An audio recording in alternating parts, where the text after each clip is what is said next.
Today's podcast is sponsored by the Rescue Me Retreat. Do you struggle with self-care and taking time for yourself?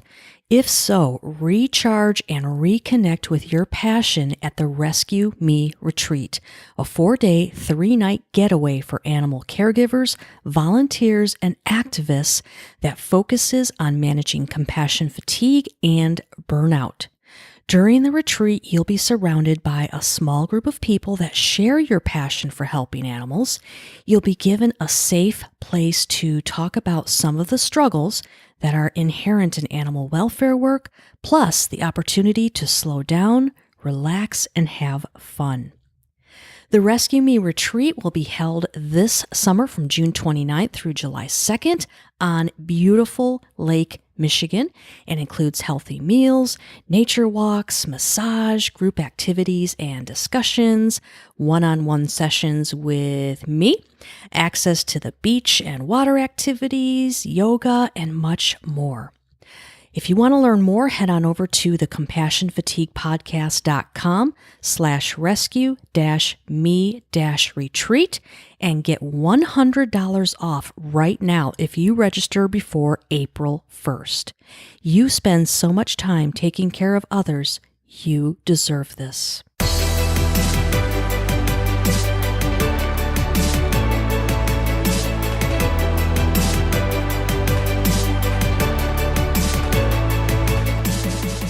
You're listening to the Compassion Fatigue Podcast with your host, Jennifer Blau. This is session 51.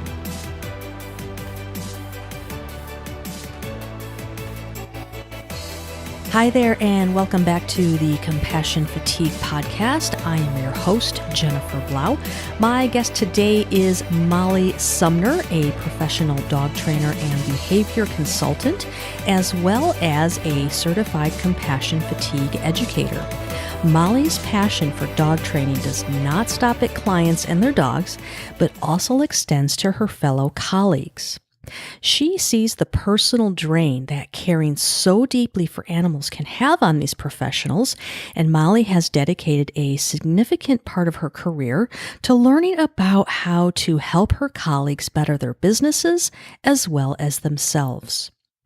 In addition to her dog training education, she is also a QPR gatekeeper and online suicide prevention specialist. Ladies and gentlemen, please welcome my guest, Molly Sumner. Hey, Molly, welcome to the Compassion Fatigue Podcast. How you doing? I'm doing very good. And how about yourself? I'm doing great. I really appreciate you taking time out of your busy schedule to be with us here today. And your companion there. Yes. Who do we have as a guest today? That's Journey. Journey very much is excited to be on the podcast as well. Right on. All right.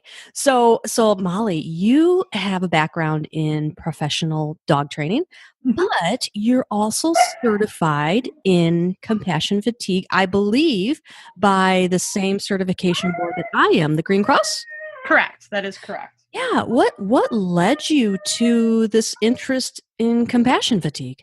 Well, I've always been passionate about people, not just animals.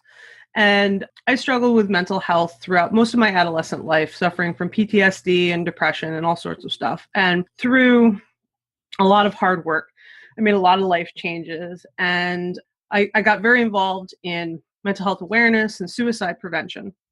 And once I got very deep into the field of dog training, I started seeing really similar signs, things like trauma behaviors, symptoms of depression, and even suicidal ideation in my colleagues.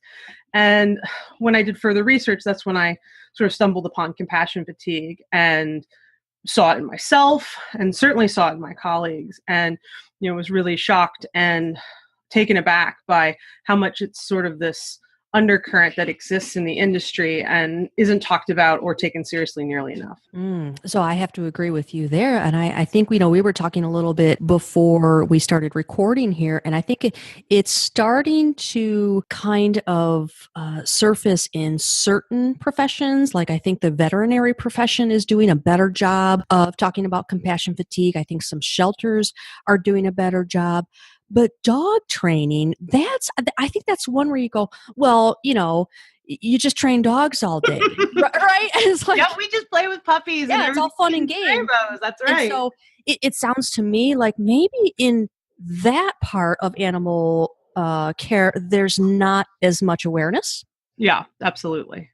Yeah, so well, that's all going to change today. So, so how would you kind of personally describe compassion fatigue and burnout specifically within the dog training community? Because I think we can have kind of different ways that this manifests depending on what role you have in animal care or animal welfare. So how would you describe it within this particular community? Well, the interesting thing is, I think you see it in two different levels. You see it certainly in the trainer to client relationship with frustration, negativity, very zombie like teaching skills where they're just going through the motions and the enthusiasm's gone, the drive, the motivation to really work with the human and not just the animal. Certainly seems to show. And then in the industry itself, we also see a lot of negativity, a lot of anger, a lot of social pulling away from colleagues, from friends. There's a lot of angry, judgmental behaviors in the industry, generally thrown upon both colleagues and clients. There's a lot of colleague bashing and client bashing, and just anger overall in the industry. And originally, I thought that it was just very, an immature industry. There's a lot of going back and forth between skills, tradition, and science. But I think a lot of it still has to do with the negativity and the frustration and the depression that exists in sort of a cloud of compassion fatigue that follows us around when we're struggling. Because I certainly see a lot of professionals that once they get a handle on it and they can move out of those symptoms, those behaviors go away. So I think if we addressed it as a whole, as a community, the whole community would thrive much more. We'd have much happier clients, we'd have much happier professionals, and we'd thrive as an industry.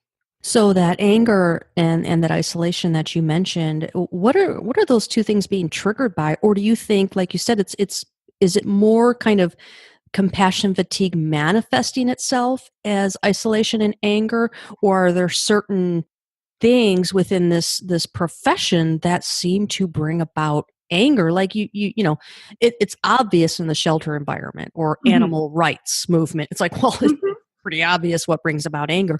What would you say in the dog training community brings about this anger, or is it just compassion fatigue in general?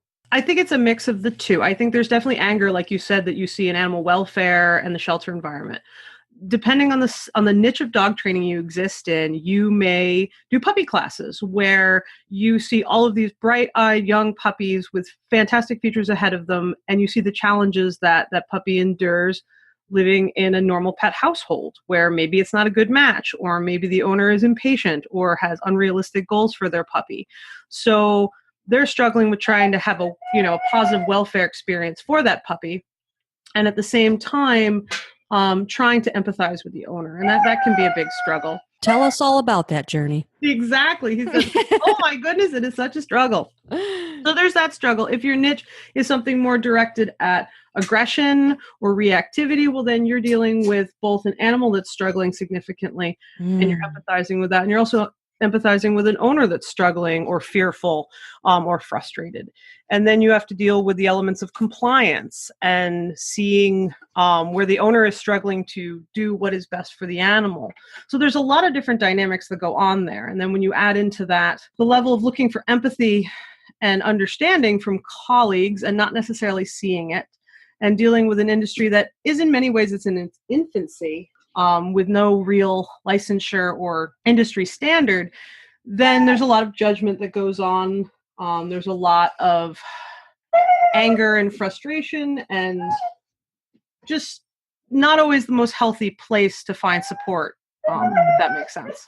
It does. It makes a lot of sense. And now that we're having this conversation, I was thinking when you were talking there that I guess, you could also have situations where maybe you're a dog trainer in a shelter environment, right? And lives are on the line, right? Oh, absolutely. And then I'm also wondering if you have been in you or some of your colleagues have been in situations where you almost feel this huge weight, this huge responsibility, because if you don't help this dog out, this dog could be surrendered in a sense. Exactly. Yeah, The dog that's is a going lot to of be in the pressure. shelter system, or a child's going to get bit, or an animal's Yeah. going to be euthanized. And there are days where you're going to open your inbox and a frustrated owner is going to say, I'm euthanizing my dog if you don't save it Yeah. tomorrow. Yeah. So there's an urgency that a lot of these professionals feel and a helplessness because we can only work with that client for an hour or two, a few more a week, and they still have to be responsible. So it's that lack of control of the outcome, which can be debilitating for many dog training professionals. That makes so much sense. So, Molly, when did you I mean, you've been doing this a while.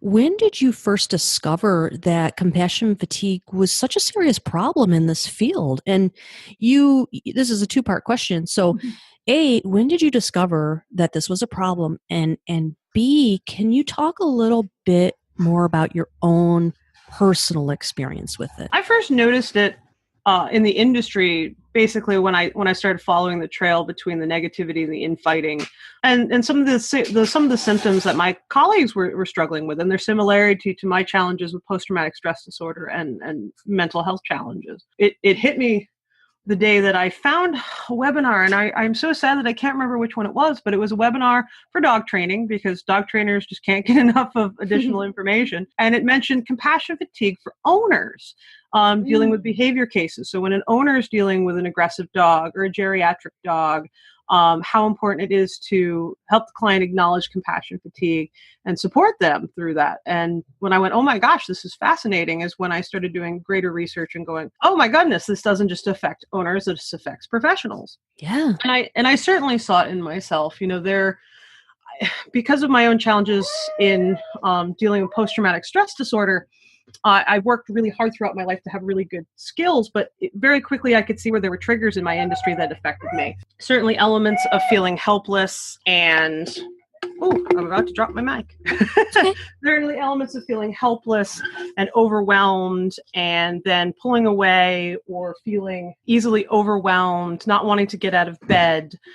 Some of the symptoms that I had certainly dealt with in the past were creeping up, but definitely not in the same elements of memories or deep bouts of depression and other things that I had experienced and struggled with.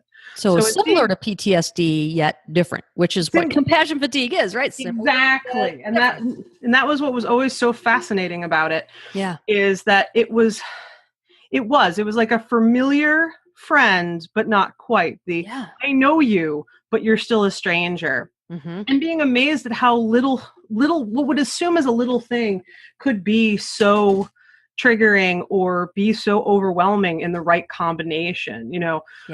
Staying up to write some reports for a client for a couple of nights and then getting a call for myself specializing in aggression and fear in dogs, getting a call for a child who's bitten and trying to empathize with a very frightened client and giving all of that. And then 2 days later, catching myself with panic attacks. I go, wait a minute. I know these symptoms. I know these behaviors. I'm not getting sleep, and I'm using up my empathy, and I'm following sort of the trail of symptoms back to their cause and saying, wait, I do know what I can do for myself. I do know what boundaries I can create. I know what self-care behaviors I can do to get myself back. And seeing how much of it, oh my goodness, seeing how much of that is a balance is very challenging. And if it wasn't for my previous knowledge of these struggles previously in my life, I worry for professionals that have probably never struggled with these things or never known they've struggled with them, trying to navigate all of these demands without being mindful and knowing themselves and knowing what are signs, symptoms, and ways that we derail ourselves without completely crashing and burning out. I mean, I can see why so many professionals have such a hard time. Oh, yeah. I mean, you think about it this way, both you and I are certified in compassion fatigue, and I don't know about you, but it's a struggle still today. Mm-hmm. It never goes away. No, it never goes away. I mean, I have a master's degree in psychology, certifications in compassion fatigue, and it's still a struggle. Mm-hmm. I don't have it all figured out. No, I don't think we ever do. I think to be good at what we do, we have to put ourselves sort of in this hazardous space of taking on a lot of trauma via our clients, of feeling very helpless, for caring deeply for the animals and the people we care about. And that makes us highly vulnerable. And then when self-care fails, we stretch ourselves too thin, boom, we've just opened the wound. And then now we have to take care of it. And I imagine, like so many animal care, animal welfare professions, you can develop very deep bonds with both your clients and your clients' owners. Oh, So yeah. and some of this might be a little bit redundant, but what do you think makes dog training maybe a little bit different or unique? And what are some risk factors that are also kind of unique to this field? What should people kind of have, on their radar? What should they be aware of? Well, the first thing I find, especially for professionals, is healthy boundaries. So when they're a slave to their cell phone and their email and their text messages, and clients can reach them at any time of the day, they don't ever get a break and they can't protect themselves, to the point where you'll hear your phone and instead of, "Ooh, what's that?" you're going, "Oh God, what's wrong?" Been So there. yep, you can't be on call 24/7, even if you're worried about a case. And I think the other thing is not taking any time for oneself. So when a lot of professionals have crazy hours, they live by when the clients can see them, not what time of day they should see clients. So there's no real routine or set start and end to their day, and that really wears on the body, that really wears on the mind. There's certainly professionals that keep their rates really low because they want to be accessible to the majority of the population, but in doing that they are struggling financially for themselves, which means that they have to do all of the elements of their businesses all on their own. So they're answering all the emails, they're answering all the phone calls, they're doing all their web work, they're working on all of their business administration, marketing, and then they still have to show up and be 110% for their client. And that's more than anybody can do. Most people who have a career, especially even entrepreneurs, they build up their business and then they, share the burden. They hire other people to do tasks so they can do what they're good at. But most dog trainers don't have the benefit of that. They have to be a jack of all trades. And then they still, because lives are on the line, have to give 100% also to their clients. And there's no way that you can juggle all that for very long. Yeah, and I mean, even if you do get to the point where, you own your own business, even if you do get to the point where you can start to kind of delegate tasks and hire out and whatnot, I know for a fact that takes years. Yes, it does. It absolutely takes years. And it takes awareness in enough business understanding to know what you need help with and when. It takes changing the mental path of I have to do it all to I don't have to do it all, which Mhm. is very, very challenging for dog trainers And entrepreneurs. and entrepreneurs. Yeah. Absolutely. We're driven to do something great. And in doing that, we feel like we're the only ones who can do it. We can't hire another dog trainer because it's not us, or it's our reputation, or it's our degree of excellence. So that makes it very challenging as well. And also, there's a lot of isolation in the field. So when you don't feel like you're doing a good enough job, it's easy to feel like you're going to be judged by your colleagues, that somehow it's your skills or your knowledge, not that you had a tough client or you had a tough day or you have too much on your plate or you need to take a step back and take care of yourself. So that makes things challenging as well, as there's not always a network to reach out to really figure out where you're at and where your baseline is and where maybe you're ready to hire additional help or you need to reevaluate something and go in a different direction. And you know as well as I do that one of the biggest buffers against compassion fatigue, well, one is self-care, which we talk about a lot, but the other one is support. Mm-hmm. And having that support system can, like I said, really be a buffer against compassion fatigue. What would you say are some consequences of not dealing with compassion fatigue, not setting boundaries, not getting support, not making time for self-care? I find actually, unfortunately, the consequences are pretty straightforward. I see a very large burnout rate in the industry and a lot of turnover. A lot of people quit, or a lot of people choose to only do it part-time and go into another field entirely. There's also the terrifying reality that there are many that will eventually spiral into mental illness and suicide. And there are too many bright, amazing professionals out there that should never be struggling like this. And we need to keep everyone we've got. And it scares me that there are individuals out there that don't realize that they need help. And you and I both don't want them to suffer. We don't want people to go down that road. And I'd say the third is just a certain degree of alienation, because the field has a certain level of negativity in it. There's an element of isolation that goes around where professionals eventually just feel very isolated, and then they feel very harmed, and then they sort of cocoon themselves in and they stay that way for a very long time. And again, that's sad because these are bright, amazing professionals that can get so much more out of their world if they feel safe to feel in it and to experience without being judged. Oh, absolutely. And so many clients who need them. Yes. Oh my gosh. So many clients. I mean, there was just an article recently in Psychology Today about like something like 87% of pet dogs suffer from behavior problems. Oh my gosh. Yeah. Yeah. So there's a huge need. Yes. Huge need. So Molly, since you've been through this and you are more aware of this now, what are some of your own personal ways that you like to manage compassion fatigue these days? Well, and I want to first off start off saying that it is always a journey, no pun intended, journey. And it takes a lot of work. So when I rattle off this long list of things I do, it doesn't come second nature, and it takes a lot of effort. So I try to go to the gym at least 3 times a week. Right now I'm working on every weekday.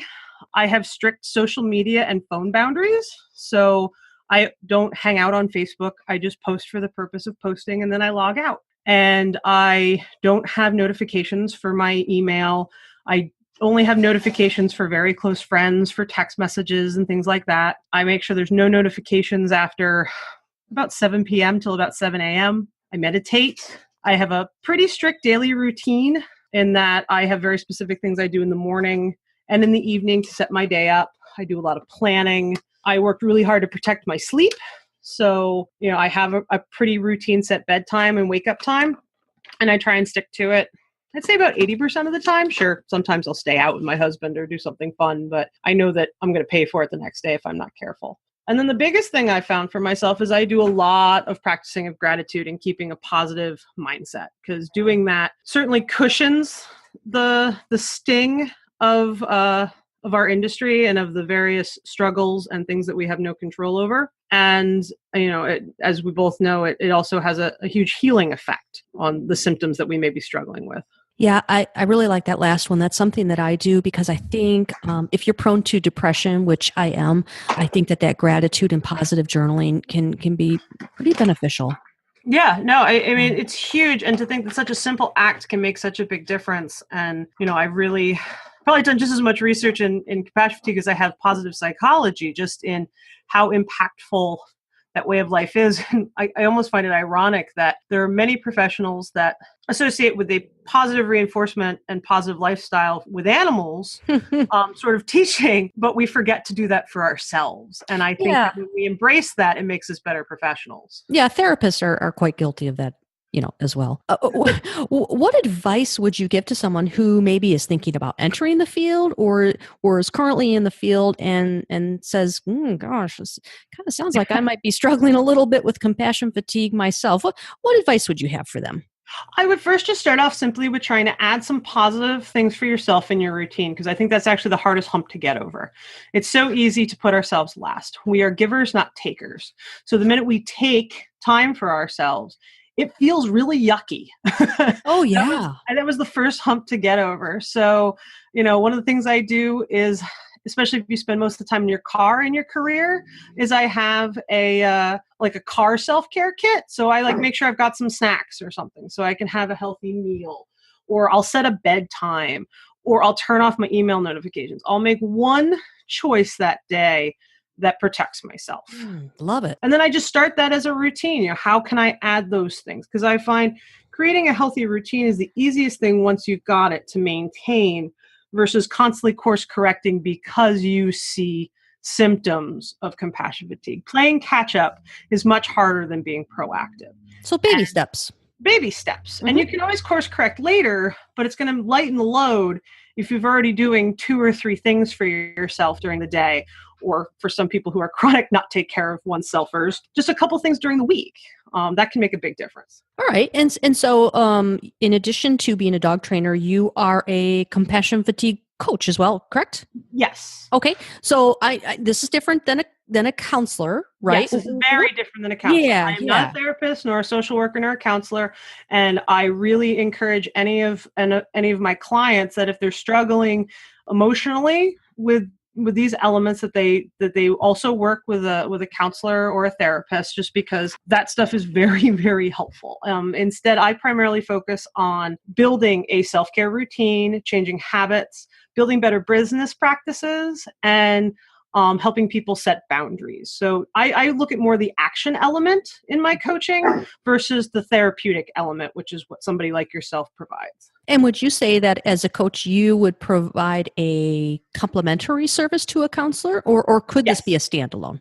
It can be a standalone if somebody really is just looking to make small changes. But if Hmm. somebody's looking to make big changes, or they're really struggling, it can be complementary, because I help with accountability and actionable tasks, where somebody may be seeking, more of a behavioral or therapeutic experience with a therapist or a counselor or psychiatrist. So if someone is really, thinks maybe they're struggling with depression or some serious anxiety or Hmm. PTSD type symptoms, you really want to see a counselor, but this could Yes. really be an excellent complement to the therapy, or even, as therapy kind of wraps up and you quote unquote Mhm. graduate from therapy, I think coaching is a natural next step.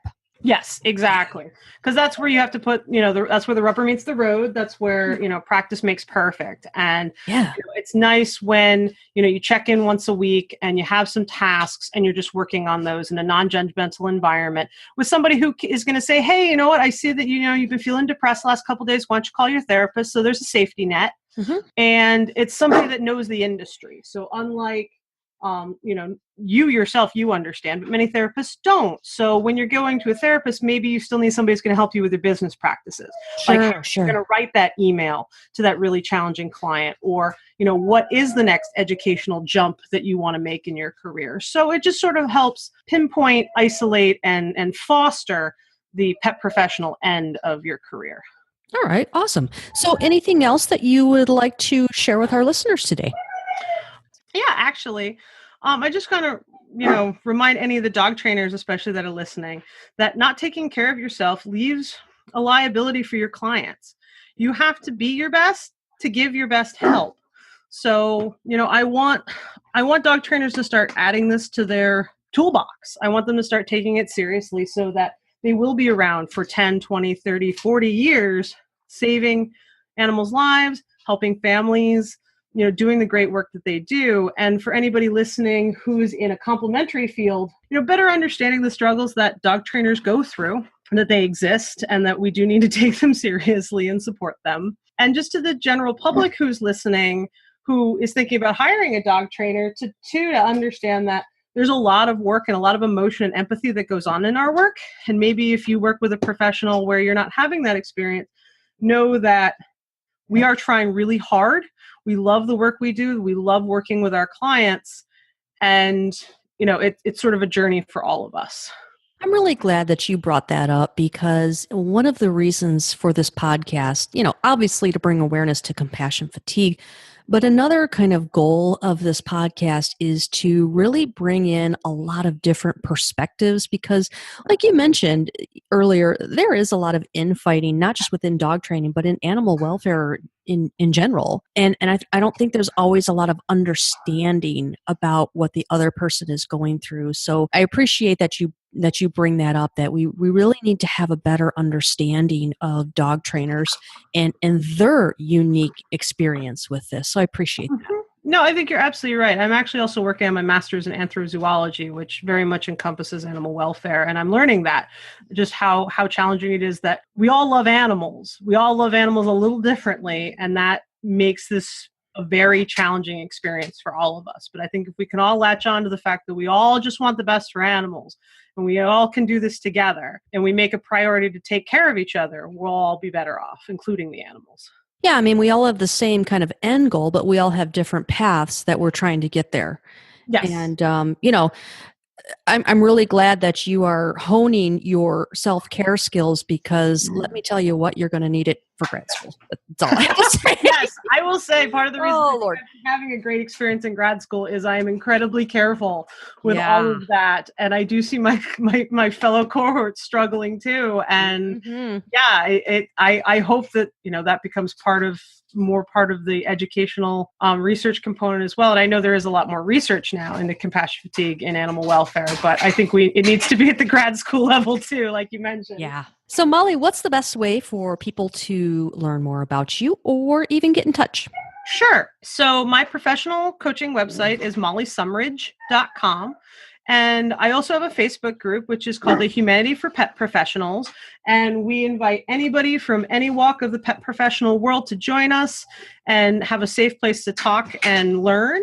So that includes dog trainers and pet sitters and groomers and animal welfare people and vets and animal scientists and techs and groomers and you name it. So What about compassion fatigue podcast hosts? Oh, absolutely. We would love to have you, Jennifer. Oh my gosh. I mean, I bring up your book like every couple of months. So no, you're a it'd be sweetheart. great to have, you there to contribute. So no, it is a wonderful place and we would love to have you. Awesome. So I'm going to put those links to Molly's groups and her website on the show notes page of the CompassionFatiguePodcast.com. So if you'd like to check her out, get in touch with her, please feel free to head on over to the CompassionFatiguePodcast.com and you can grab those links. Molly, thank you so much for joining me today and thanks for all the work you do out there. Thank you so much, Jennifer, and thank you for all your work too. You bring so much awareness to such an important topic and we couldn't do it without you. Oh, you're a sweetheart. I appreciate it. Take care. Thank you. Thank you so much for listening to the Compassion Fatigue Podcast. Please remember to head on over to iTunes or wherever you subscribe to your podcasts so you never miss a single episode. And don't forget to check out the CompassionFatiguePodcast.com for more great resources, including a link to join our private Facebook group where you can connect with other listeners and gain additional support. Please note that this podcast is not meant to provide medical advice or substitute for psychological care.